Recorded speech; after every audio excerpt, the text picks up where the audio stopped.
Association. Excellent. And it's time now for public comments. Now, we have a slightly less formal arrangement than the city council. So if you're here to talk about something that's on the agenda, if you want to hang on, we'll shuffle our agenda and get to that right away, and you can speak, more contemporaneously with the discussion about that point. Okay. You're here for The public private ways. private ways, Exactly. okay? Was there a particular private way you're interested King in? Avenue. King Avenue. King Ave. Let's see, we got minutes. So let's do the minutes and then take a vote on doing King Avenue out of order once we get into the private ways. I move that we take the minutes and then do King Avenue next. Second. All in favor? Aye. So first of the minutes of the April 27th BPW hearing. Move approval. Comments? Second. Accept them as presented. All in favor? Aye. Next, for your consideration, the minutes of the April 10th BPW meeting. Move approval. Second. Any comments on those minutes? All in favor of accepting them as presented? Aye. Great. Next, for your discussion, the possibility of recommending that the City Council accept King Avenue as a city street. Would you like to speak? Sure. Okay. You know if I should stand or not. You may. Okay. Sarah said, whatever you prefer. I work in a courtroom, so. Okay. I prepared some remarks, but I'm not really, I've sort of been trying to follow the feeling of this whole public versus private way thing. And I know that there are a lot of economic considerations, but for a lot of us on these small streets, I think that the sort of historical situations and how we got here, I think are really important to take under consideration. So I sort of did some digging around, and I cannot access online documents related to our street. I can only find one plan of a street from 1914 that shows the subdivision of the lots that created our properties on our road, but so Could you just identify who you are? I'm Elizabeth Royal Taylor with 5 King Avenue in Florence. So I don't know how much of this is relevant, but I think that it is. The importance of public ways was identified by the first settlers of Massachusetts, and as early as the 1630s, the Massachusetts Bay Colony enacted laws requiring town maintenance of roads. Back then, citizens would pay for such maintenance with their physical labor. But today, we, as citizens of this city, contribute to the maintenance and upkeep of roads through the payment of our taxes used by the town to provide these services, which are essential to a robust economy and our social lives. And in fact, the Supreme Judicial Court of Massachusetts noted that the accommodation of the public as to means of travel and transportation is one of the primary purposes for which money raised by taxation may be expended. These important principles, however, for some of us, are threatened by the uncertain legacy of the private way.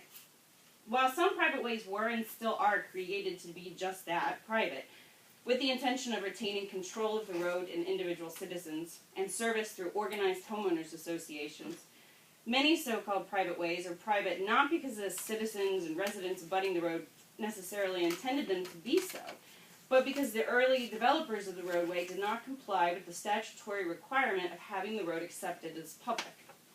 These roads, such as the one we live on, King Avenue, are for all intents and purposes public ways, and have been treated as such for decades by citizens, resident abutters, and the city alike. Deeds transferring our properties do not indicate that they are, in fact, private ways, and the city has been providing essential services on these roadways for as long as the residents of the street can remember.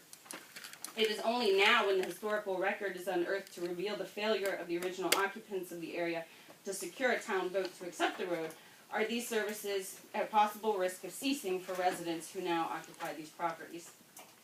Many of the private ways in Northampton and across Massachusetts, including King Avenue, were created in spirit as essentially public roads during the subdivision of lots, in order to provide access to those subdivided lots. The lots which now abut King Avenue were created by the division of land by at least 1914. At that time, almost a century ago, there were no subdivision control laws to protect the purchasers of the lots. It was not until 1916 that comprehensive subdivision regulation powers were given to boards of survey in some towns. Not until 1936 that those powers were given to town planning boards, and not until 1953 that Massachusetts passed the statewide subdivision control law, and not until 1954 that Northampton adopted rules and regulations governing the subdivision of land. The subdivision control laws, which were not in place when our lots were subdivided, allow for cities and towns to impose standards on the creation of ways to access subdivided properties, or allow subdivision of property only where all lots are located on a public way. The subdivision laws were passed precisely because of concerns for the residents' safety, convenience, and welfare, including their access to city services, and the law seeks to address those concerns by regulating the laying out and construction of ways. Can I interrupt just for Yes. a second? I wonder if, I get everything you're saying, and I'm sure we all do, but I wonder if you could hold some of those thoughts until the discussion progresses a little further. Are you already presupposing this won't go your way? I don't quite glean what you want here. It doesn't sound like a personal When statement. I read the standards that in the previous meeting, from the minutes of the meeting, our street doesn't meet them. I mean, there's no way for me to know where you're going, so I'm just telling you. Yeah. the Why don't you give us a background. chance to talk a little bit, and, I mean, we can Can make I this. just, it's literally like 2 more paragraphs. Okay, go Can ahead. I just finish? All right, that's fine. I'm sorry. I know, I can see you worked hard on that. That's fine. Ugh. Okay. If you're bored, I can just stop. No, Really? actually, this is interesting. interesting. Keep going. Today, if the creation of a public way is contemplated, homeowners can look to the developer for redress in the event the road is not accepted as a public road, or they can form homeowners associations to provide for the care of the road. But for those living on private roads created 100 years or more ago, we have no redress for the historical failure of the subdividing property owner to obtain acceptance of the road as public, other than to ask the city to acknowledge our plight and do what should have been accomplished long ago, the adoption of the street as a public way.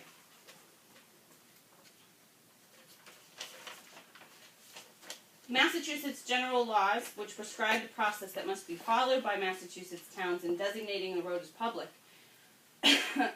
do not limit the acceptance of roads to those possessing any particular attributes or character. Given the absence of such limitations and the quandary in which history has placed many of us who live on these private streets, it's more equitable and more in keeping with the communal spirit of Northampton to err on the side of inclusiveness during the recommendation and acceptance of these roads as public ways. Our street may not meet the design standards that would be imposed on a road newly created today, and there are also a small number of residents that live on the street. But our small number makes us no less members of the public, and the size of the street makes it no less a public street. There are 4 residential units that abut the street, and 2 other residential units that abut the technically are on a cross street, but whose only access to their lots is by use of King Avenue. That means that 6 residences, 2 of which are multifamily, use the street for public access to their homes. The street is paved, has new sewer, is conducive to plowing, and has been plowed for many, many years. The idea that a small private way serves only the residents of the street but does not serve a public purpose is an easy assumption, but I submit a false one.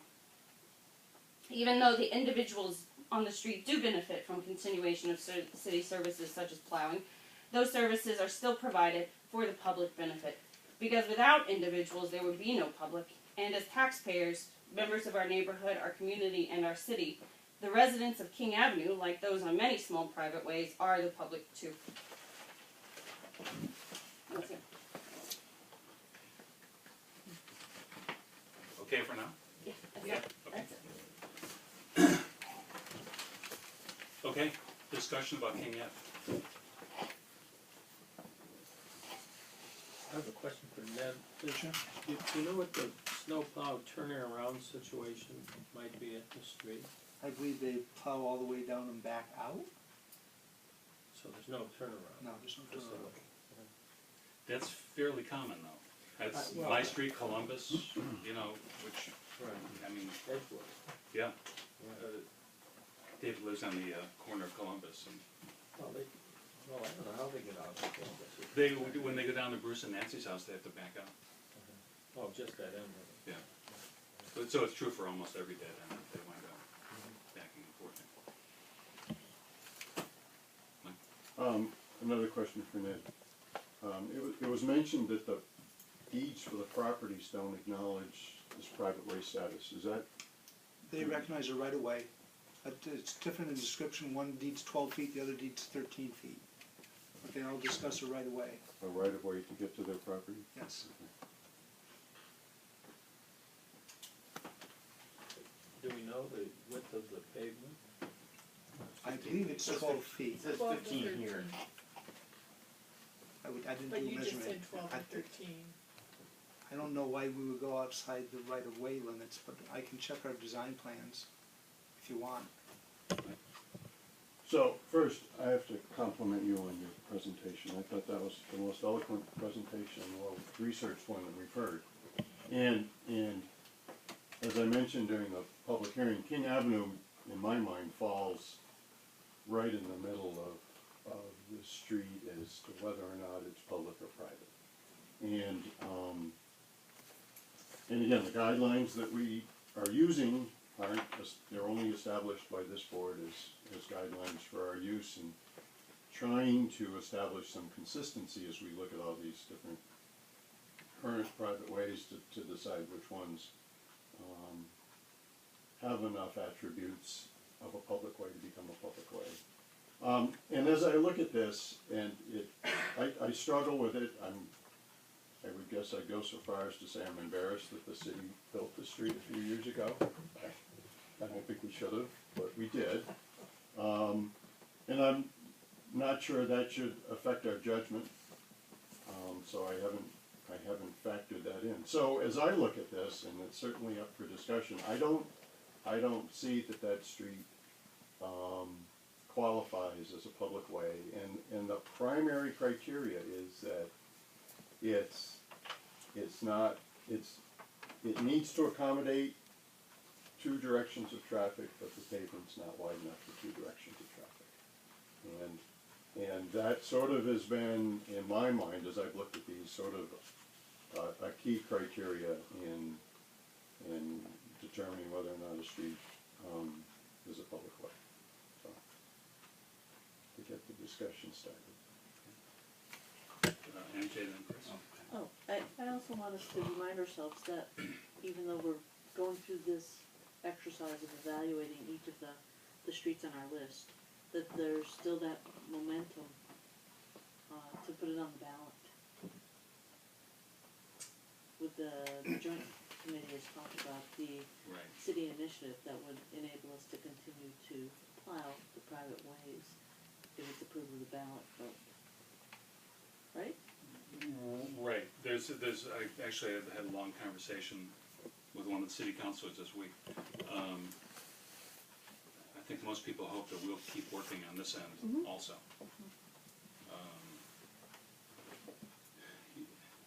If that ballot initiative doesn't go to a yes vote, that would be a real pickle, and it wouldn't occur until November.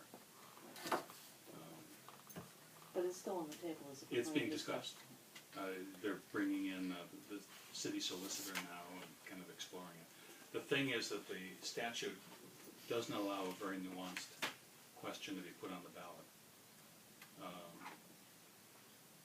It doesn't allow for any nuance. They Yes give or you no? the regulation, And it's for plowing only.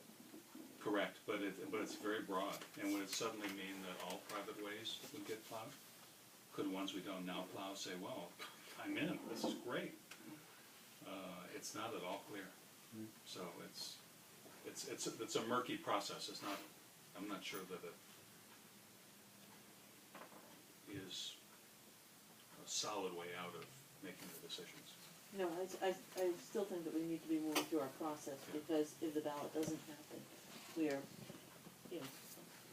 we're bound by this other law that started, this court judgment that caused us to walk down this path. I wanted to, again, I Mike, I thought you did a really good job, and I do want to address a particular question, statement that you made. But I want to associate myself also with Mike and with regard to the status of this. But in our discussion, this particular road, but in our discussions, it has come up in the context of comparing this to one of the other places we looked at, which is Edgewood, and I actually don't see that comparison. For good or for bad, the city has done things. I see Edgewood as a paved driveway, and I see this as a street. In that it more closely resembles it. It's got the curbing. It's been recently paved. It's got the utilities. So I don't necessarily group them together. I haven't yet made up my mind, but Edgewood is not going to answer the question for me on this one, I don't think. I wanted to address something you said about for historical houses that were or streets that were basically limited by history and that they have no redress if they're not. I'm not aware of any regulation that keeps any private way or private community from creating a homeowners association. So I was wondering where you found that. Well, I'm trying to avoid a really bad colloquial term, but it stinks for the residents of the property because when we all purchased the property and when we've been living there, I know that homeowners associations exist, and people move into communities where they know that the roads are private, and they like that because they can restrict access, and so they go to the homeowners association, which they contribute to, in order to take care of the public services that are not going to be provided to them. But this is different in that it wasn't like a group of people or a developer, solicited a person who wanted to live in that type of community and said, and this is what's going to happen. Just so you know, this is a private street and it's going to be, have to be serviced using, additional funds on top of your tax dollars. So we're sort of, our street isn't organized that way. I mean, we have owners of buildings that live in California, and we have people that access the road that don't live on the road, and it's kind of like, I mean, yeah, sure, it's a possibility. And we're aware of that, but That's I where mean, I wanted that's some clarity. Yeah. I'm trying to find a more sophisticated word, but in a way, yes, but it's a really inadequate and somewhat unfair solution, given that I think we are like many, many, many, many people who were not made aware when we bought the property that this was a private road, and that we were going to be responsible for it. Yeah. Also, when you purchase a house that has a homeowners association there already, you sign into that. That's a known, and it's a set organization that you agree to. To actually get everybody on the street that actually owns property in the same room is impossible. To actually contact all of the owners may be possible within the course of a month or two, guaranteed. If we have no leverage, there's no way that we could get some of the property owners to say, yes, I will give you money. Of course he won't. He's not required to. But if the homeowners association was there before, and we said, you're required to, then we would, Yeah, and your situation is complicated because you've got people who technically access that road who don't live on it. That's right. And, That's right. but I just wanted to clarify, there is no legal barrier to you doing this. It's just Right. But it's like, for instance, it's impractical. if you move into a subdivision, you sign a contract, purchase sale agreement, but part of that is contemplated that the road that it's being built on and developed on is going to meet the standards for becoming a public road, and the developer is going to go through the process to have it accepted as a public road, then you have some redress against that person should they fail to actually fulfill their end of the bargain so that it becomes a public road. Right. But like here, we're like, No leverage at there's all. nobody to go, you didn't do it right, or, So the whole concept of homeowners association is really backseat too. It's a three homeowners that would actually end up paying. All right, thanks. Mm-hmm. I'm good. Thanks, Terry. This is a comment for the board. This road is very similar to Warner Road, which you looked at and gave a nod of yes to. Warner. And we are looking for ways to say yes. Same width? About, it's one lane travel, new utilities installed by the city, new pavement, This says 30 feet. turn of the century, right Yeah, of way this- created. This is very different. But there were quite a few more Well, residents. Warner, on the Warner. right of way goes over by the phone poles, if I may just Right. clarify that. Oh, Warner's the one up in, Florence Street. It's not all, Okay. it's not all Yeah. paved. yeah. I think what Ned's saying is the pavement's about the same. Oh, right. Well, Okay, so it's 30, but it's 15. I actually thought the pavement was wider.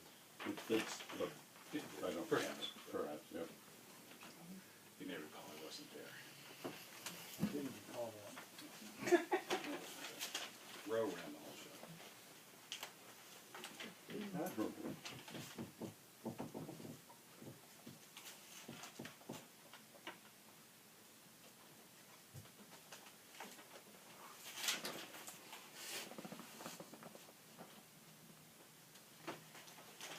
Any further discussion?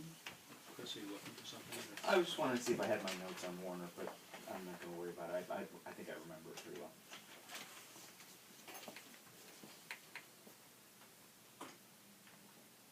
If we're ready to vote? You're saying we did give the nod to Warner? I believe you did, positive. I think so. Yeah, yeah, you did. Oh, yeah, but that was the one that, dead ended onto bike the, path. bike path. Yeah. Almost. Yeah, there's a stretch Same of with Wilder. privately owned land between the Right.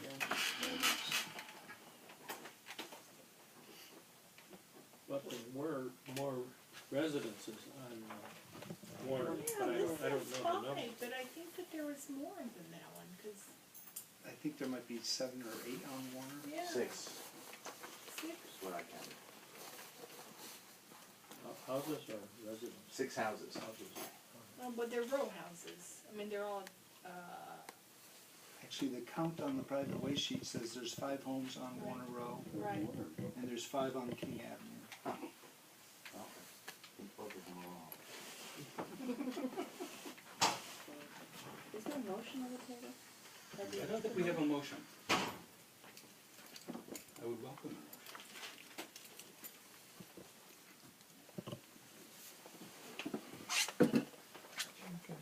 One where you need the wording. Oh, I don't have that. I can get it. BJ, you know, that's the one where, in the opinion of Oh, the I board, have it. such and such a street fails to meet reasonable.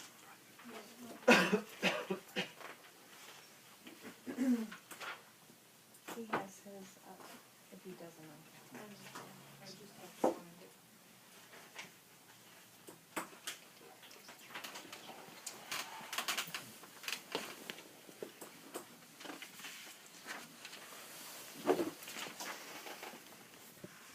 So you had the night off meeting. He's just a very sweet guy who's, it's difficult to get out early at my work, so No rest for the he's weary. helping me out. He's a keeper. That's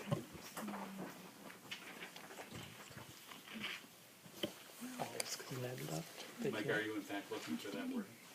I am. I mean, I'll make the motion. If I know what to say.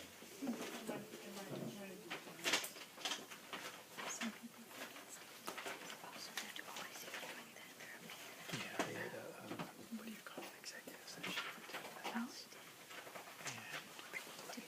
Did they take this out of?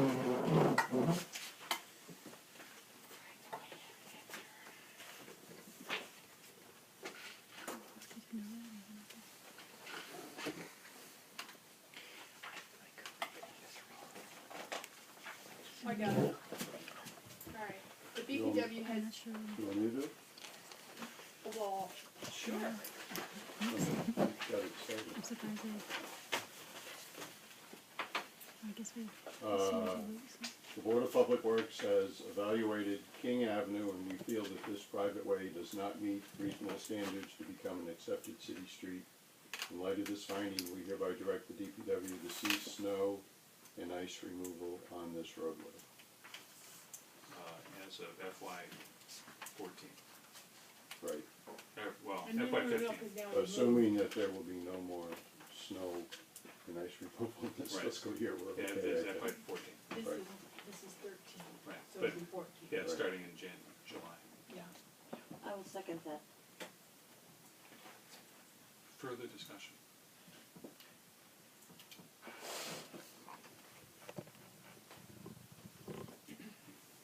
Okay, so the motion on the table is to recommend to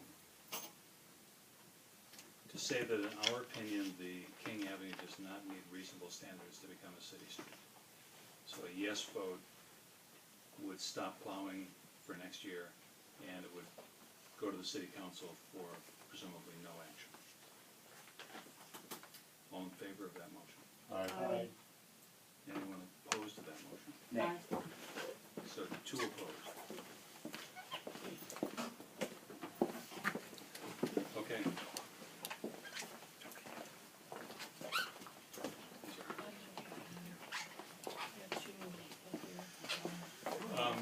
Are you here because of one of the streets? Thank you. Oh no, we are here because we thought the My Eco reusable bag project was going to be brought up. We brought it under solid waste update. Solid waste. No? Make the motion to take Oh, some the last one. Second. All in favor? You're up. Alrighty then. Oh, well, we're just wondering what. Talk about private waste. That's okay. No, we'd like to get our guests out quickly if that's what they prefer. You're welcome to stay. You're but, welcome to stay. Or we just authorize moving it up on the agenda. Oh, Sure, we appreciate that. Well, we didn't have a presentation necessarily. We just thought that Ro was gonna talk about the whatever happened at the meeting.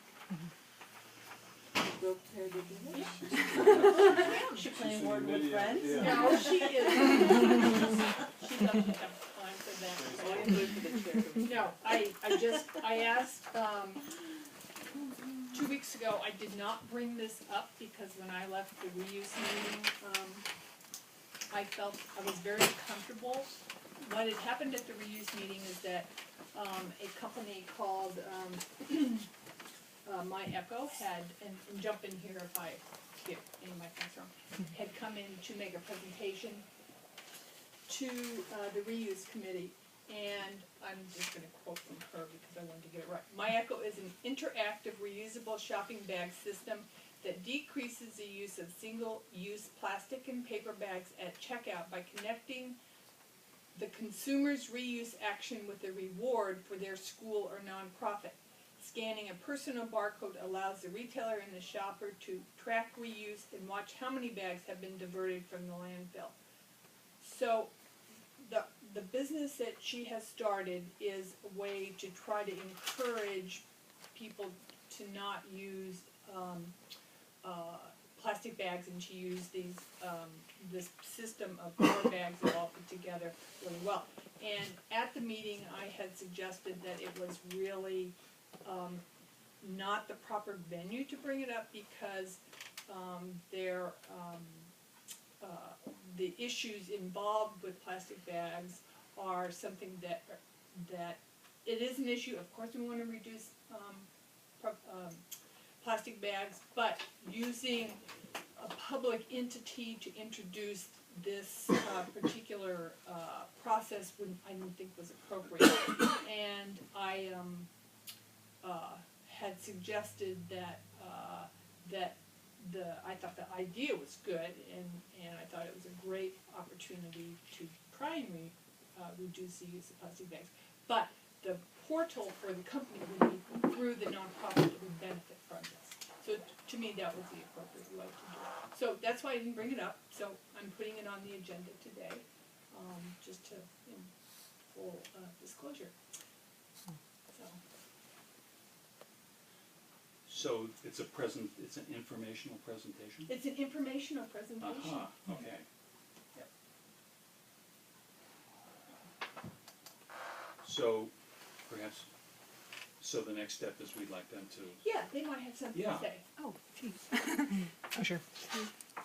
So I've talked to Kristen a couple of times.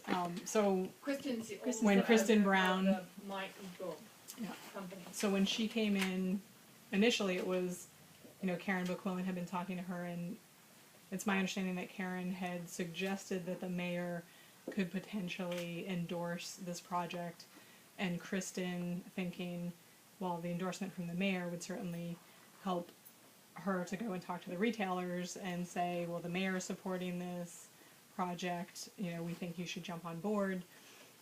So now she sort of has it in her mind that that was a potential.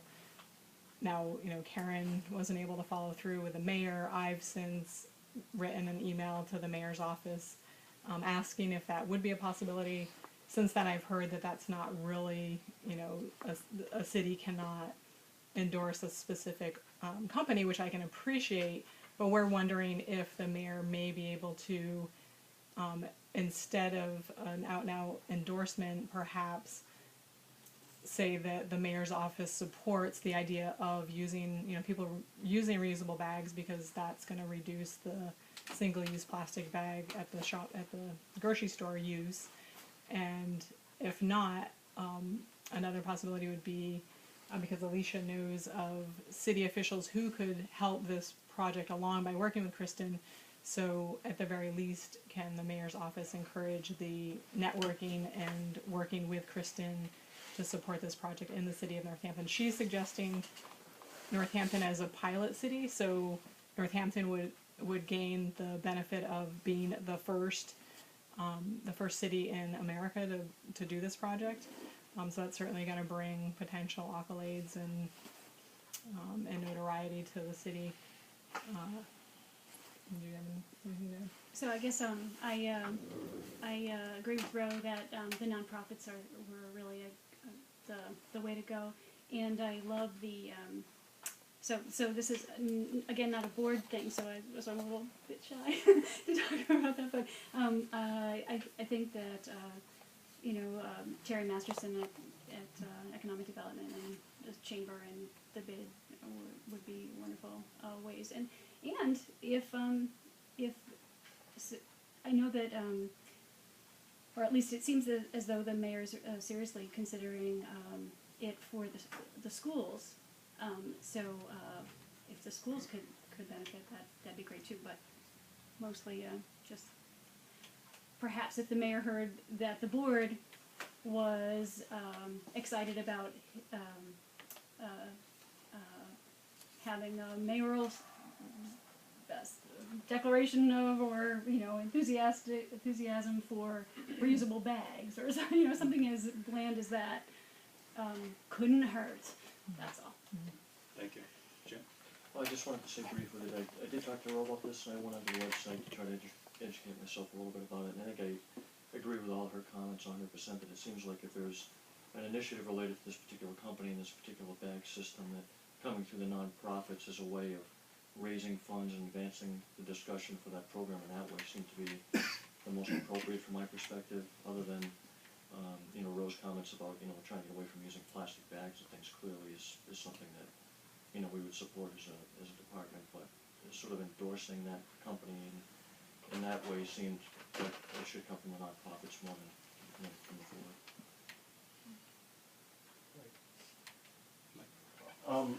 I guess I don't quite get what's being proposed here, and There's information. Yeah, okay, but there's a concept that's being advocated by someone, and what I picked up was It's hard to explain.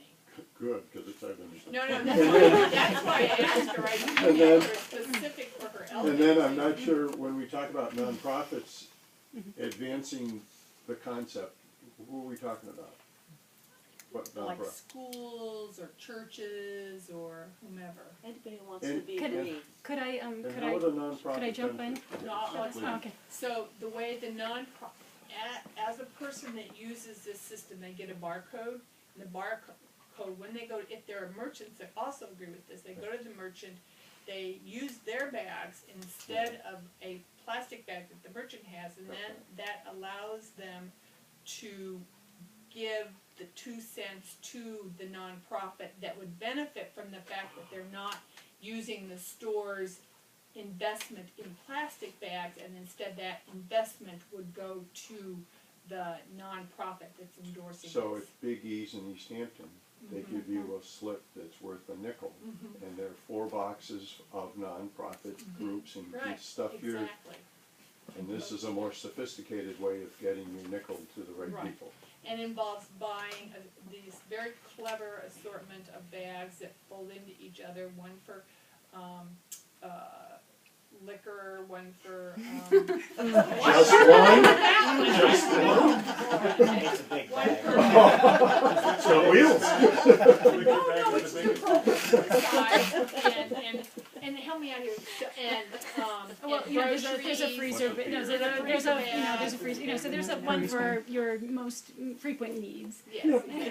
I don't mean to prolong this, but if we look at the Big E's example, Which is a wonderful you example. just use your own bags and you don't have to buy a set of prescribed bags. Well, with this program, you can also use your own bags. Sweet. You print out a barcode so you can scan it every time you use your own bags at the grocery store. Right, I don't think it's a DPW question. Or BPW. Or BPW. But reusable bags and the, Yeah. Sure, you gotta love them. And I mean, and the state is looking at a statewide plastic bag ban right now. So So we're hoping that this could be a first step. You know, do this instead of trying to pass a citywide ban, which could, you know, would probably take a long time. And ultimately, you know, ultimately that's not a solution because people tend to just switch over to paper bags, which is also not the best solution. The best is reusable bags. So this is sort of the first step and it's going to encourage people, so we probably wouldn't have to pass a plastic bag ban ultimately. Well, thank you for coming in and explaining it to us. On the subject of trash, a couple meetings ago I made Well, comments. is it, It's we're got just kind of nothing, wrapping I up thought with we're that. done with this one, are we? I think are we all set? Any other Would you agree questions that we for are these women? more or less? Okay, thank you. I mentioned previously the trash crisis we're reaching as far as disposal. The fact that South Hadley's trash dump is gonna close, Chicophee's is borderline, the MRF is, or not the MRF, but Cavanta is overloaded. And this morning's paper had something that now the mayor seems to be getting himself involved in the future of trash disposal by being opposed to incinerators. Now, I don't know if that's his personal bent, or whether that's the city feeling, or whether that's got anything to do with the DPW and your trash disposal future.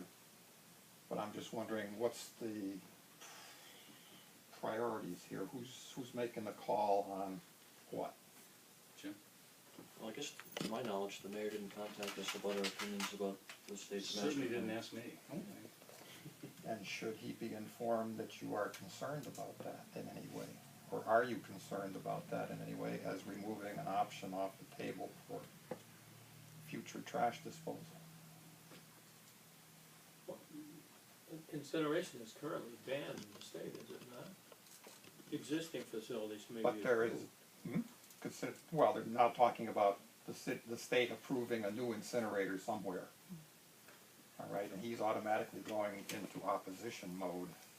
I think the way I read that article, I'm sorry, but the way I read it was that he had previously said that he was opposed to them, but he said he hadn't read the master plan. He wasn't sure with what the specifications were, so I don't believe in that article that he ever said he was weighing in on an opinion. They were going back to previous things he had actually spoken of on previous. That's how I read the article in the paper today. It sounds like the state wants to do some experimentation with new approaches to these problems, and gotta love that. I mean, I thought that sounded great. All right, but why bring up his previous opposition? It sounded to me that the reporter brought it up. That Jim has the solution. yeah. I don't, did you wanna say something? Alright, well, I'll say something else. I haven't seen the mayor's comments, I did only know what I read in the paper, so I don't know specifically what the mayor's opinion was or not. But I don't think the state is actually looking at lifting the moratorium on new incineration facilities.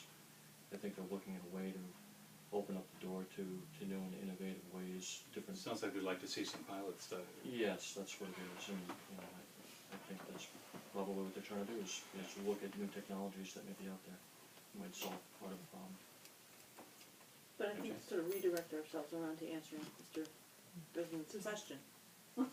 Was, what are we doing? And I think that we have a plan where we have our trash that's now being transferred someplace else. And that's our plan right now. This is a year that we're looking at our options to see how the new setup works. And we've got something in place where we'll take a look at it as we go along, but we're not planning to change ships. Well, our current one is South Hadley, isn't it? And I would just like to add on to what MJ says, is under the direction of the previous mayor's solid waste task force that several of us worked on, and that we felt that the direction was that the city of Northampton was not interested in dealing with its own trash. And to the extent that we have the Locust Street Transfer Station, and we have a lot of other great programs, and we're trying to work on reuse, but farther than that, there would probably have to be another decision to go farther than that. Okay. All right. So now I think we can go back to new business number 1. Set a date for claims committee. Yes. Oh, perfect timing. Oh, very good. Thank you. Night. Thank you for coming. EJ, do you believe that we'll need much time for this Arlington Street claim? No. 15 to 20 minutes. So, 5:15 on the 22nd. Are we having a meeting on the 22nd? I think so. Yeah. So 5:15 out of 22nd. I'm just proposing. Gary? Fine. Okay, excellent.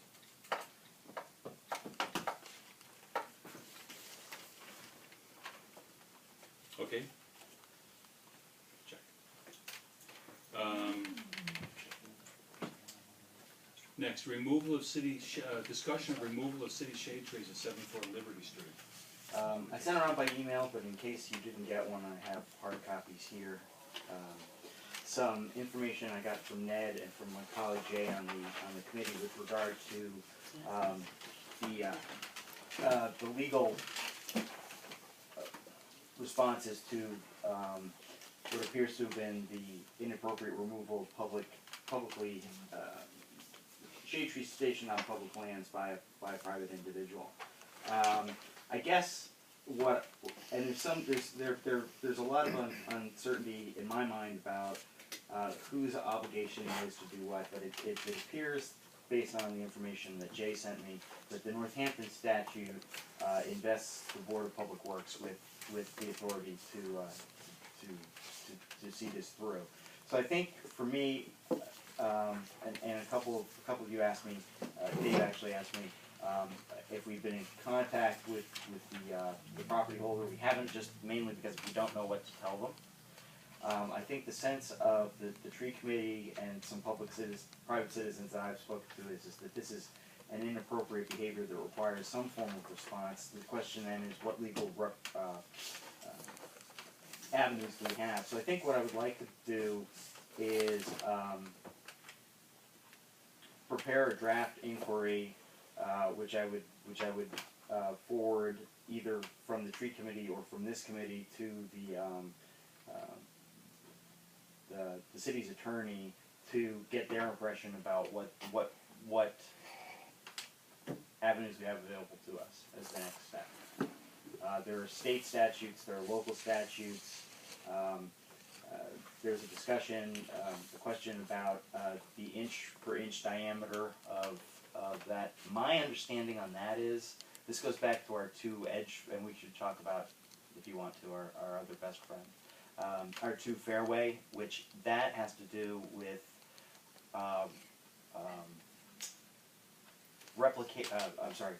replacement costs of trees where there's an agreement that they could be removed, and that there's an inch-for-inch replacement. So if you take down 20 inches worth of tree, you have either a fee rated for what 20 inches of tree is worth, or a replacement of actually 20 inches of tree in in multiple increments. That's what I think that the That's inch per next- inch. That's what they try to do Yeah. now. I don't believe it's written in any policy Okay. form, or it's just something the tree committee tries to get out of individual homeowners when they want to cut down a public Okay. shade tree. And the other complication is that we're in the process at the tree committee of redrafting the ordinance for this. But my feeling is that while as part of that redraft we might expand it to take on this issue, it would be inappropriate to apply whatever we might do moving forward with regard to the regulations to this particular case. I think it could inform our whatever redraft we might do, but I don't think we can reach back and utilize a new ordinance to punish past behavior. So I don't think that that's really relevant. So anyhow, I don't know how we want to move forward like this, but I would like permission to at least draft a letter, maybe jointly from here and the tree committee, asking the city solicitor for his opinion on what recourse we might have available, and present that at our next meeting and maybe get a vote on that. Does that seem reasonable? Does it seem reasonable to approach Alan? I mean, I'm not sure it requires a vote of the board to put the question to Alan. No, not at all. I mean, we can approach Alan from the department and get his guidance on this. Then that would be my request, if we could do that. That would help clarify where, what. So you want to know what options the tree committee has, or the tree committee acting in concert with the Board of Public Works? Yeah. To address. I mean, we have, and one of the things we would have to do if we move forward is actually get some witness testimony and sworn statements and stuff like that. But we have anecdotal evidence that indicates that a citizen, after being informed that the tree shouldn't come down, took them down anyhow, and made these comments to city officials. That's about as blatant as it gets. Stumps? No, these were trees. No, the anecdotal evidence is the stumps? Oh yeah, which I actually have an inventory of. And So, I would still suggest that we, as soon as possible, at least give notice to the resident that we are, that we've received information that even though he was instructed not to take these trees down, that they apparently are not there. I mean, yeah. If my address was on a public agenda, I would want to know fair enough. that in advance, Fair quite enough. honestly. And my feeling was I wanted to know if there was anything that could or should be done before I started stirring the pot, but I do understand what you're saying. I would absolutely think that we should be in contact with that resident as soon as possible to Okay. make them aware that there's this discussion going on. Okay, fair enough. And whose job would that be? I I mean, think certainly not yours. Actually, no, not mine. Well, not yours. I think the tree committee can do it. Jim, you have a thought? He volunteered. Well, I didn't volunteer. He's scratching No. his nose. He's volunteered for enough lately. I wanted to suggest that staff might be able to do that, but not me. But I'll let the director speak to that. I don't know if that's what the tree committee wants to do. Then there's always this overlap between tree committee and DPW, so I'd be more than happy to discuss this with Alan Seawall and get an opinion from him. But MJ's right, we should contact the resident and let him know that we are looking at taking some form of action against him on this, so he's aware of it. Well, I go even back farther and just to say, it appears as if, do you have any comment on that? I would like to hear him say, I refuse to comment, or yes, I did take that tree down, or no, I did not take that tree down. I mean, it seems like we ought to have some kind of communication with the person. We have in the field already. Oh, okay. We were out in the field, he actually called us to see if these were city trees or not. We deemed them to be city trees, and he took them down. And then he applied for a driveway permit to come through that side, and it was denied because he didn't have that 50-foot setback from the intersecting side street. He knowingly cut down city trees, he was well aware of it. So the driveway's probably in by now also. No, I think the side street is actually off of, I think it's off a private way. No, it's not. Oh, It extends just, Liberty Street extends just past the intersection of Warner? Warner. But I still would say, not to belabor the fact, but this is all evidentiary, it's not, he this person never said, I did take the tree down. Or somebody, or did somebody see him take it down? And- Richie has all that information, we know the contractor he dealt with. Oh, okay, all right. We have a lot of That's on there. information on this. Yeah, yeah, great, good. was So very it sounds like intentional. Alan is the. So Alan may be able to tell us when the correct time to notify the, would you feel comfortable leaving it up to Alan? I just think just as a common courtesy, Yeah. that if my address was listed on a public agenda, I would hope that whatever entity had put it there, had the courtesy to at least make me aware that it was on a public agenda. And Yeah, and I apologize for that, you're absolutely right, that would be the appropriate way to proceed, so. Jim? All right, so staff's gonna talk to Alan, and probably, is there consensus that we want someone to send him a note that we're looking at this? The homeowner? some sort of communication with the homeowner. Which would probably be suggested by Alan, the form, or what you should say. I think we're overthinking what that initial communication needs to be. I think, I don't want to put words in your mouth, but I think you're thinking sooner rather than later. Yeah. And I agree, and I'm, you know, if it should come from me, that's fine, I'm more than happy to do that. Tree committee? Sure. That seems like a place that might That's best fine. come from. Yeah. Okay. I was gonna say, great, next, but not great, but still, next item. Moving on. Contract for backup solid waste hauling services to alternative recycling systems in the amount of $12,060. Approval. Second. You issued a request for proposals for backup solid waste hauling services to back up our operations out here at Locust Street and Glendale Road. We received 3 bids. Alternative recycling was the low bid at $12,060. Republic Services was at $13,900, and Do So Trucking bid $16,050.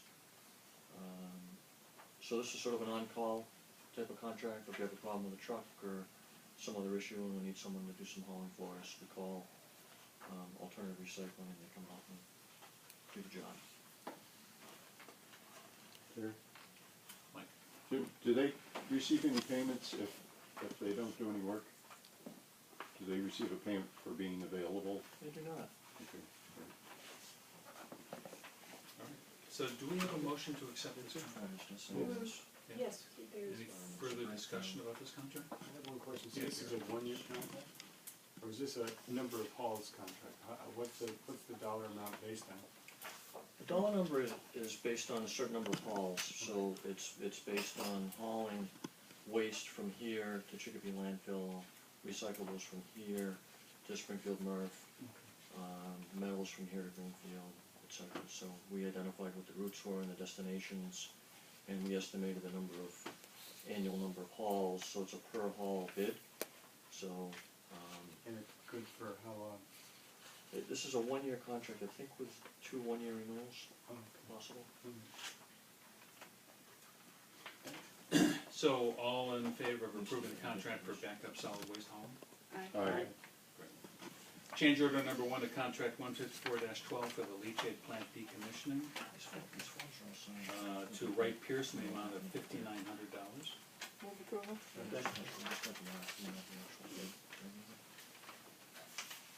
Sorry. Leachate plant. I know where we are. Okay. Don't let my confusion fool you. We got a contract with Wright Pierce to provide construction-related services to the decommissioning of the leachate plant at the landfill.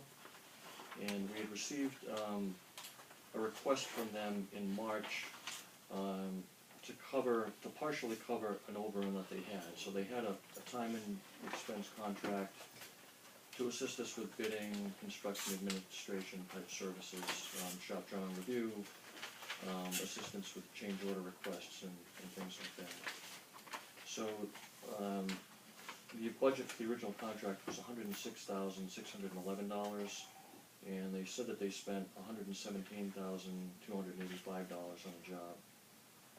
But they're only looking for $5,992 in this change order that we're here talking about. And they've identified in the letter areas where there were things that came up during the course of the job that were unexpected and took a fair amount of time for them to resolve. And they were identified as well decommissioning, some flashing repairs to the building, assistance with Conservation Commission plans, and assistance with a change order that took quite a bit of time to resolve with the contractor. So we felt that this request was entirely reasonable. They're only looking for partial cost of their overrun, and the work that they referenced in the letter was clearly some things that were sort of unexpected. And the change order, there's one specific change order request that took a lot of time to deal with the contractor on. We had a couple of meetings, and there was a significant amount of back and forth on the paperwork supporting the request for change order. And so there was a lot of effort expended, I guess was the point, that was unexpected. So the staff would recommend it. Seems fair and reasonable. Any questions for Jim or comments? Okay, all in favor of approving the contract, contract change order with Wright Pierce? Contract for foamy root control to Duke's Root Control in the amount not to exceed $25,000. So this is our annual contract we have for killing roots within the city sewer lines. We had actually 3 bidders, 1 no bid. We did have a low bid municipal sales of Queensbury, New York, which we rejected their bid, mainly because the use of the chemicals they have are persistent in groundwater contamination and soil contaminations. We did a review with some EPA documents, and if you're really curious, I can read you the letter from Joe Cook to the rejected bid, if you want. It's very short. Sure. The Northampton DPW did research on the metasodium dichlorobinol and diquat dibromide. The person carrying out the research, a registered professional engineer, has no experience or connection with either you, your company, or Duke's. Relevant studies and EPA material were reviewed. It was found that the pros and cons to both products. In the end, the potential persistent effects on groundwater of your product led to the DPW's decision not to allow metasodium dichlorobinol products. This information came from a 2010 California State University, Sacramento, March 2010 study, the EPA, and the products on their label. I'm sure you recall the following quote from Root Pru label. This is from municipal sales. The use of this chemical in areas where soils are permeable, particularly where the water table is shallow, may result in groundwater contamination. So we threw out his bid. So that was a slightly lower bid, but. Right, it was, this bid is $10,877, for the, well, the total bid is not to exceed $24,999, but based on the quantities he bid on of lengths of line and diameters of line, it came to $10,877. Last year's for the same quantities was $11,029. The low bidder was $8,460, so there's about $2,400 difference. Mm-hmm.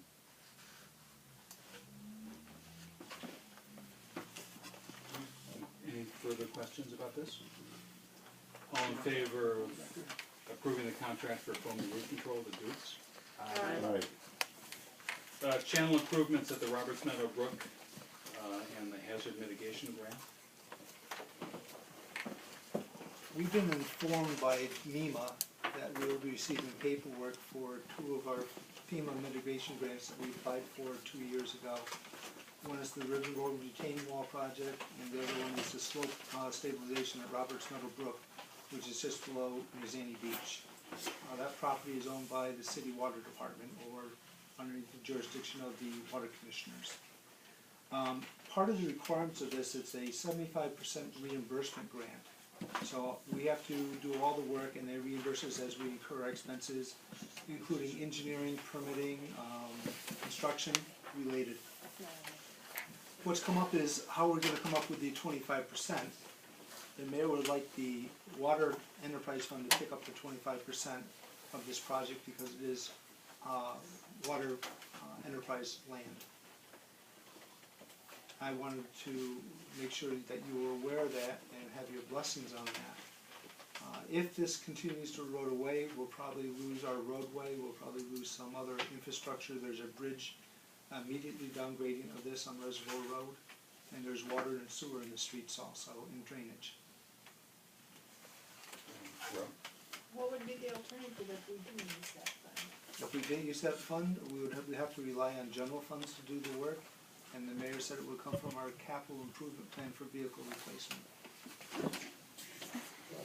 So this is a stormwater expense. This is a river erosion project, and it's trying to change its course.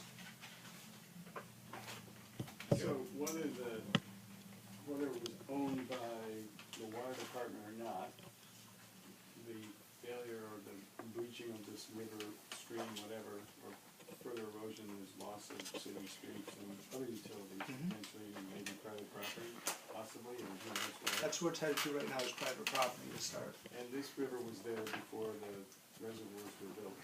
That's correct. It's actually where our first reservoir was built, 1871, I think it was built. But the property is owned by the water department, It the is. water commissioner, or whatever that. So the value of it is about $450,000 gross value for construction and engineering, design, permitting. So our responsibility would be in about the $115,000 range. And does the mayor propose to pay it back? No. Should we have a revote on our water fee? All right, so this, we have been explaining this to the Stormwater Committee. This is not a water department obligation. This is a stormwater obligation. Currently, we fund stormwater from the general fund, and the point we've been making to the Stormwater Committee is that the general fund doesn't have the wherewithal to be responsive like this. But it happens to be water department land. But that's neither here nor there. It could be Cahalan Motors land.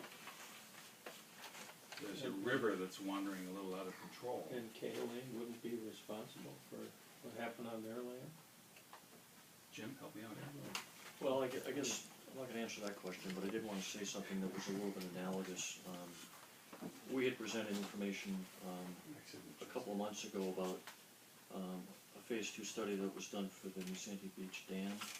And there was a certain price tag associated with necessary repairs to the dam. And the price tag to repair the dam was greater than the price tag to take the dam down. So I had said at that point that there needs to be some conversation at some point about the meaning of, because the dam and the water, that's not used for water supply purposes anymore. And there's some documentation in city records that there was gonna be a transition of that property from the water department to the city or something when it became a recreation area. Some things in the file in that regard. But in any event, it's clearly not to a benefit of the water users of the city, in my opinion. And when I talked about the dam, I suggested that it'll be cheaper to take the dam down. If it's purely a decision based on water ratepayer interests, that dam would come down to Sandy Beach, it wouldn't be replaced, right? But from the city's perspective, it might make sense to spend more money to keep the dam there for the recreational purposes of the reservoir or the beach. So, it's clearly something that's not related to the benefit of the water users. In my opinion. So the issue at hand is that we believe that these obligation papers are gonna come down in about a month or so. The city has, I believe, 90 days to fill that out and guarantee a 25% share.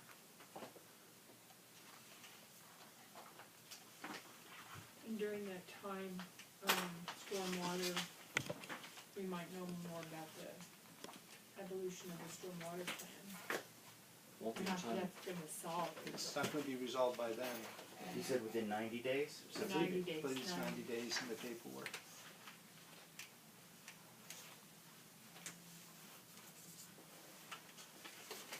And it's $150,000. It's about $115,000. The project was estimated at $450,000. But the whole, it's reimbursable, right? So it's, 75% is reimbursed. so you need the whole nut at the beginning. I mean, we have to spend the 450 before we get back Right. the 300. It depends on, the incremental payments over 2, 3, 4 months, they would flow back. As you submit them, we would get them back in, I would hope, a timely manner. Yeah, that's challenging, to me, anyway. This is not what the water fund is for. Yeah, the water fund can afford it, but.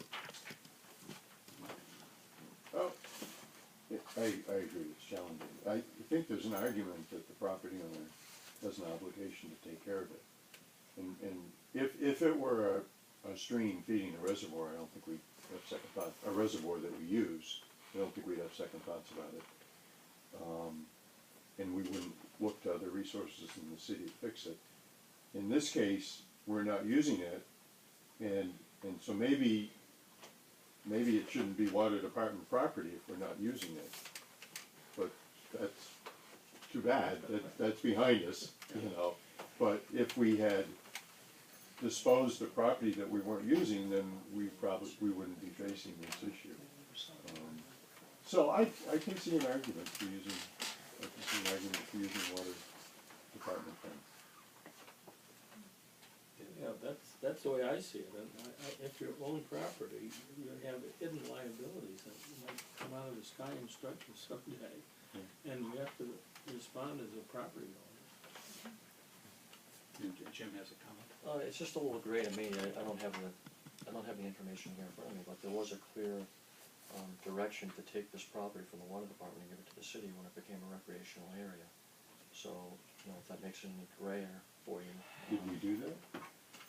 I can't find anything in the file that, yeah, it would have been sweet, that it was actually, that was actually done. It's like a private way. Exactly. There's a motion, I'll stay to vote, but otherwise I need to leave. Okay. Do we have a motion? I don't know if we I need don't to think vote we have a tonight. motion. No, there's no motion. No motion on the table. There's not even a motion to, Do you need a motion? sell this, I'd like to see a motion. or what about like a motion This to money has to be, donate the land to the city? what FEMA needs is an obligation of the money And we need to to, award the grant. And if we pass on it, it goes to another community. Well, it's catch-22. I mean, if we don't do anything and the thing does cut more and we suddenly have a road collapse and utilities go with it, who's gonna fix that? And with whose money? Would you rather fix it now under sort of controlled conditions or later under chaotic conditions? Just an added comment, the River Road project commitment by the city is $400,000, and they're doing that through the capital plan on the general side. And we're asking Williamsburg for a contribution because their sewer line is in back of it. And that's 25%, that's a $1.6 million project.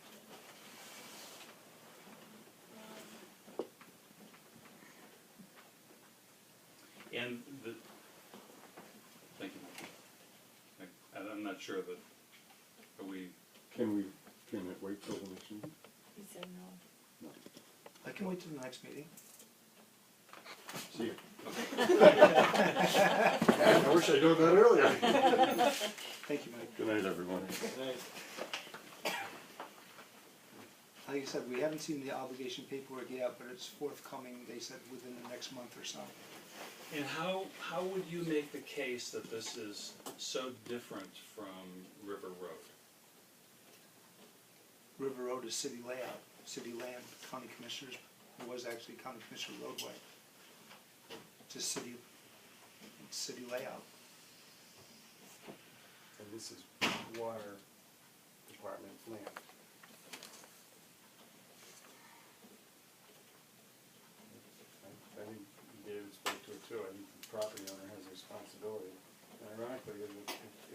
property owner of that particular property doesn't do a very good job, it's gonna take out the city layout, potentially. Potentially. And your point is well taken though, that rather do it under controlled conditions, Yeah. in an emergency situation. I bet it will cost a lot more in the second scenario.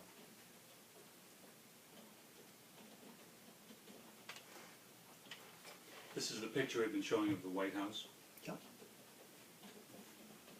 With the hole going through the wall. Oh, I don't think the White House. Not that White, the other White House. It's like, what's that got to do with this?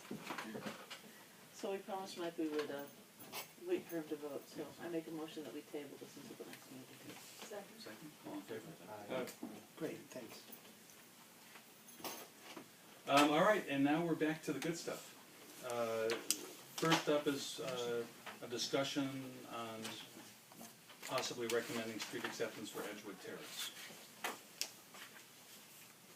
Accept the language in the motion. I've got actually a different one. I make a motion that having previously voted to recommend that the city council not accept Edgewood Terrace, we, what's the word, we did this Stand before. behind Yeah. our we- previous Reaffirm. motion. We affirm, our- Confirm, we yeah, confirm, reaffirm. yeah, our previous vote.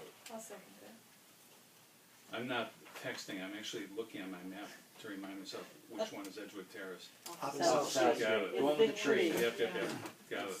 It's the one that isn't on Google Maps. Oh, it, well, It it's says, on, oh, it says Edward Yeah. Terrace, but it's not right. oh, but It's it's, on the other side of the apartment building. So we're ready to vote. further Actually, discussion? Google is the correct one, it's on the city assessors that shows it on the other side of the apartment. Yeah, I'm using Apple Maps. What's the, is that an Apple? Alright, let's, It's a small map. It's stay okay, focused. so MJ wants to roll on this. All in favor of reaffirming our earlier vote that in our opinion, Edgewood Terrace doesn't meet reasonable criteria to become a city street. Aye. Aye. Next up is Park Ave. Again, Oh, really? Man, I missed one meeting and, that the Board of Public Works having previously voted to not recommend Park Avenue for acceptance as a city, as a public way, I recommend that we reaffirm our previous vote. Second. any further discussion?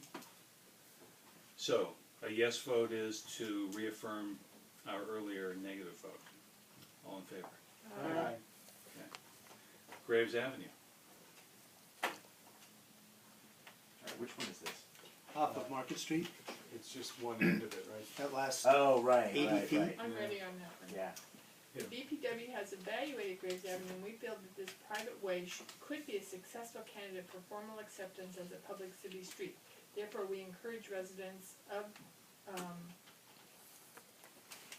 Graves Avenue to submit a petition to the Northampton City No, Council. excuse me, no, no, No, no, that's petition's a- already been submitted. Yeah. This is your recommendation going back to city council. At this point, we're recommending to the city council that they, Yeah, so this is not, Accept it. this is totally, okay, yeah. We feel this private way could be a successful candidate, could be, so this doesn't right. have. So we're just, the motion we're looking for is to recommend that the city council accept that, Right, that that's section right. of Graves Avenue. Yeah, that's well said. Okay, would you like to second that? Second. Further discussion about that? All right, so all in favor of recommending that the city council accept that last section of Graves Ave? Aye. Wilder Place. This really has the attributes of a public street. It's a through street if you consider the connection to the bike path. Yeah. And the Oh, traffic yes, that I it had to remember generates. which it was, yeah. Yeah. That's right. Coopers. And Yes, it's right. paved and Right. And according to Jim, I think it was, there was a process started for public acceptance in the 1960s, and for whatever reason, they didn't close the deal. So we've already had steps in that direction. And I'm Yeah, those were statements I found in previous 1960 board meeting minutes. sorry, Ned. Yeah. And the right of way is, the width is 31 feet, which I presume is the layout, but the pavement was certainly 2 lanes. Yes. Yeah. I'm having trouble with this one. No, I don't know. So, all in favor of recommending to the city council that they accept Wilder Place as a city street? Aye. Right. And lastly, we have Depot Avenue, behind the bank and the diner. I make a motion that we recommend to the city council to accept the Depot Avenue as a public way. Second that. Any discussion about this one? They were the only ones who were hesitant because they were concerned that we were interested in taking all of the paved surface rather than the roadway itself. And I think that they were assured that as part of the next phase, that would be something that would be negotiated. We weren't intending to take away any of their Oh, leased parking. I know, but they don't, They were just cautious. yes. The layout plan will depict what. Right, what we that's, take. I think that they were satisfied with that response. So we take a 30-foot right-of-way running, It might be 28 feet to not infringe on the parking spaces, something like that. okay. We'd have to do some measurements where the catch basins are out there and try to figure out some geometry to make it work. Good. This is mostly about plowing, so I just, do we plow the parking lot? No, Okay, so they just plow through the right of way, 2 passes, whatever, and they push it the the rest of private the right of way. Yeah, 'cause the parking lot is, at least on one side, is essentially a really wide shoulder. Like another 25 feet or something, or more at one end. Okay. All right. So, ready to call the question? All in favor of recommending to the city council that they accept Depot Avenue as a city street? Aye. Old business, private ways. We are scheduled to meet on the 18th for 6 more private ways that we've selected, I selected, beginning in the downtown area and going out to the outskirts of Florence. Are you talking about May 18th? Excuse me, June May 8th. 18th, I'm sorry. May 18th. May 18th. May I'm 18th. sorry. A week from Saturday. I have a conflict. I'm not gonna be able to make it. There'll be chocolate croissants there. Are you sure? Oh. There's chocolate croissants in Ohio too. Really? Are you sure? I'm not certain, but I'm gonna look for one. Yeah, yeah. So relevant to that, I'm confused as to whether I'll be working with the, hazardous waste collection, because I got an, email. I may not come for this because I might be trying to help out on the hazardous waste collection at Smith Folk. But then there was email from BJ saying that 2 people have been hired to do that in addition to Bike Not Bombs, and, so I'm just wanting to check in on that. I didn't see the email that DJ sent you, but we identified a person that could run the event. Dave Belletta was in correspondence with him. I'm not sure the results of it at this time, Okay. but we were trying to do this so that we would have a well-coordinated event by people who have done this before. Great, so I can go back to private ways? I believe you can. Okay then. Whatever you needed, but. I'll confirm with David tomorrow morning. Okay, that'd be great, thank you. Okay. Okay. Anything else on private ways? That's it for now. Do we know our candidates for the 18th? Do we have that list? Yes. Yes, Paquette Avenue, Service Center, Pine Valley Road, Sanderson Avenue, Carpenter Avenue, and one other. Okay. Thank you. Okay. Finally, stormwater and flood control update. We are getting down to the wire in our efforts to meet the May 31st deadline for making recommendations, which will actually come, I think, not here next. I think it will then go to the joint DPW City Council, but at some point or other, it's going to come here. We seem to be, there are 2 forces at work. One is the force of progress and the other is the force of inertia. the forces of progress seem to be moving forward, but as a result, it seems unlikely that we're gonna have a single consensus recommendation. We'll probably have a series of options. I raised at the last meeting, the point that it would be helpful as we move forward to decide what kind of document we were going to present to the city council and the committee, because that would help dictate what it was gonna look like and how we would structure it. A memo went out from Emory, today, or yesterday, suggesting that individual members of, committee make their own recommendations based on this sort of series of draft documents commenting on what they think about the various fee structures, keeping it to a maximum of a page. We haven't discussed that yet. I think it's a very bad idea. But I'm willing to be persuaded. I think right now what we really need to be doing is working towards cohesion rather than adopting a mentality of we've done our work and now it's all on you, because I do believe that whatever the committee the task force recommends is going to have some weight behind it, given the amount of time that we've spent on it, and that while presenting a series of options is probably a good idea, if you present too many of them, i.e. 10 or so individual opinions, you get nothing. So, but we haven't had that discussion yet. A couple of the, in addition to the idea of what the fee structure would look like, a couple of the sort of lingering points where we are seeing divergence is over the idea of what, if anything, should be excluded, and this is a conversation about, in part about whether the city will pay or not pay. The other is about the treatment of what we're referring to as the commons, i.e. areas that aren't necessarily privately owned, but need to, but generate runoff and need to be, the cost of that needs to be accounted for. The city must probably fall into this, at least a portion of what the city owns would fall into this idea of a set of commons. And the importance of this is that, and I guess the best example is this, one of the things that we talked about exempting earlier are people who lie outside of the dike systems, because they don't really contribute to the flooding inside the city and aren't generating storm runoff that would affect the stormwater system.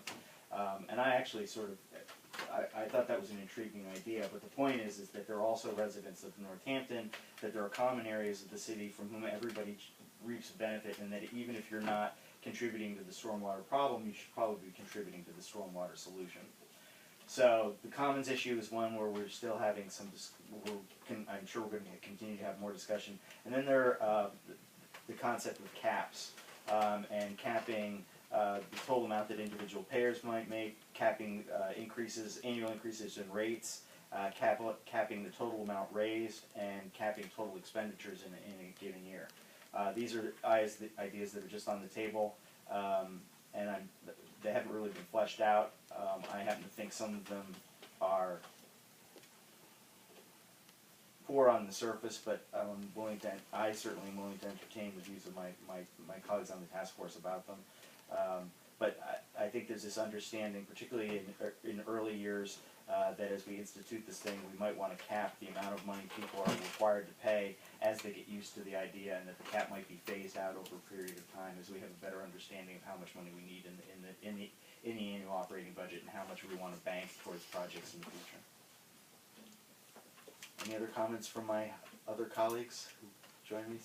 I will say that it is complicated. Yeah, it is complicated. Are you referring to the issues or the people? I'm referring to the issues. You're saying the people are simple?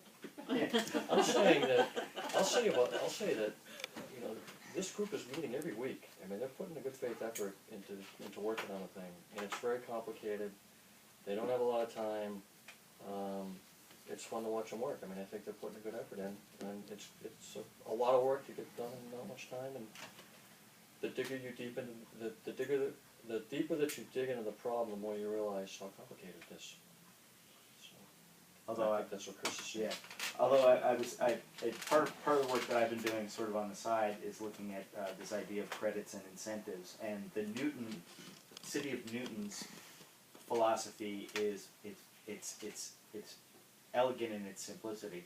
It's a flat rate for everybody, and I think in a lot of ways that's probably regressive, and I don't like it. But it has the attribute of being, there's no question about how much you're going to pay. It's $6.75 quarterly. That's what it is. $6.75. Yep. Yeah. That's peanuts. Yeah. $37.50 quarterly for non-residential. They're also moving to a different system because they're not raising enough revenue. Is that what's going on in Newton? That is I what's mean, going on. the other community that had a very simple and elegant solution was Westfield, which modeled it a lot like Newton. I don't know if they knew that they were modeled similar, and they're having the same problem. And they weren't even trying to raise all of the money out of the new fund. They were actually relying at least partially on general funds as well. So and they're scrapping it. So I think it argues for a more complicated and certainly more expensive program but the elegance of the new. I didn't know about Newton. I was looking at this yesterday afternoon and going, wow, this is great. I wish it was, in Newton it might actually work. They've got it. I don't know. So it is interesting. I think that there will be more pain before the end of this is over. But I remain one of the people who's optimistic that we can get it done by the May 31 deadline. At least something that's meaningful. And I would certainly embrace the opportunity to extend our work if we felt that if the powers that be felt that was appropriate, that there was more to do. I don't know if everybody on the task force feels that way, but I certainly do it. Because I think we are making headway. And when do you go to the daily meetings?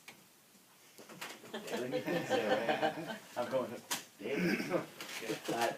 That would not work for me logistically. But I think actually once a week is often enough. It gives people time to. People definitely get revved up by the end of the meeting. I think having a little period to decompress is.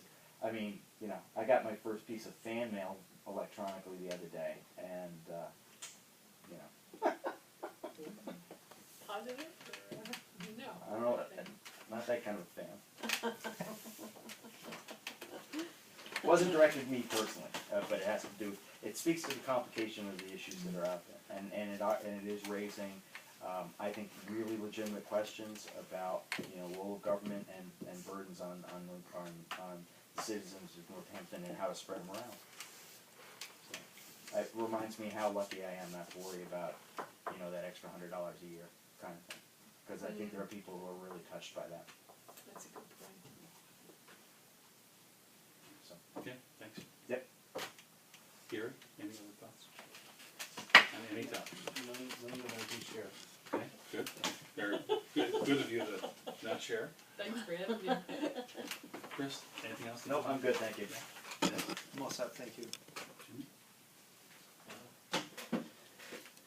DJ, I have to ask. No, thank you. No? MJ? I just wanted to make a statement that Ro and I have been working with the department to sort of try to fill the gap between what's happening with staffing on the solid waste piece and appreciate the work that the department's doing. And express our thanks to Dave for letter as well. He's the best. Yeah. David? Nothing? Nothing? Do you need any more help from us? I think we have a handle for the immediate events that were upcoming, Okay. and we'll just figure things out. Okay. Thank you for changing the calendars. Mm-hmm. I'm good. I'm good. All right. Make a motion, adjourn? All in favor? Aye. Thank you. Thank you, everyone.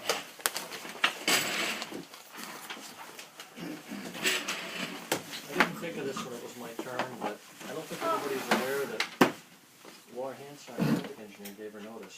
So Oh. I'm gonna be wishing her well in her new endeavors at MassDOT. Where's she going? Oh, really? Wow. Yes, ma'am. In the Northampton office? Yes. Bring your umbrella. No. That's not. Mass Highway, resident engineering work, construction work. Wow. Maybe you should